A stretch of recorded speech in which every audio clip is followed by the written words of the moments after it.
চলো আমরা এখন বেরিয়ে পড়েছি। কোথায় যাচ্ছি সেটা পরে বলছি, দাঁড়াও। তার আগে বলি যে আমরা হোটেল থেকে একটা ছোটো ট্যাক্সি বলতে বলেছিলাম, তা ওরা সে ডেকে দিয়েছিল।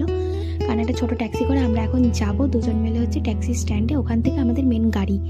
আর এতটা রাস্তা, তার মধ্যে পাহাড়ে, সেজন্য হেঁটে আসা পসিবল ছিল না, গাড়ি এখানে ভরসা। তো চলো আমরা এখন যাই। তার আগে বলি যে আমরা প্রায় 2 থেকে আড়াই ঘন্টা ওয়েট করেছিলাম, কারণ আরও 4 জনের আসার কথা ছিল। টোটাল 10 জনের একটা গাড়ি ছিল, আমরা শেয়ারে গেছিলাম, কিন্তু তারা শেষমেশ জানায় যে তারা আসবে না। সেজন্য আমাদের গাড়ি ছাড়তে বেশ অনেকক্ষণ লেট করেছিল। কিন্তু একটা ভালো ছিল, আমরা সামনের সিট দুটো পেয়ে গেছিলাম। আর এই যে এখান থেকে আমরা যেখানে যাচ্ছি সেখানকার পারমিশন নিতে লাগে, তাই ড্রাইভার দাদা সেটা নিয়ে নিল। আমরা যাচ্ছি হচ্ছে নাথুলাতে। আমাদের প্ল্যান কিন্তু একদমই নাথুলা ছিল না, আমরা ভেবেছিলাম বাবা মন্দির আর ছাঙ্গু লেক যাব, কিন্তু গাড়িতে যারা ছিলেন তারা বললেন যে তারা নাথুলা যাবেন, সেই জন্য অ্যাডজাস্ট করতে হলো। আমরাও তাই নাথুলা এখন যাচ্ছি। আর এই পুরো বরফে ঘেরা পাহাড়টা যদি তোমাদের ভালো লেগে থাকে তাহলে একটা লাইক করে দিও। আর দেখা হচ্ছে পরের ভিডিওতে।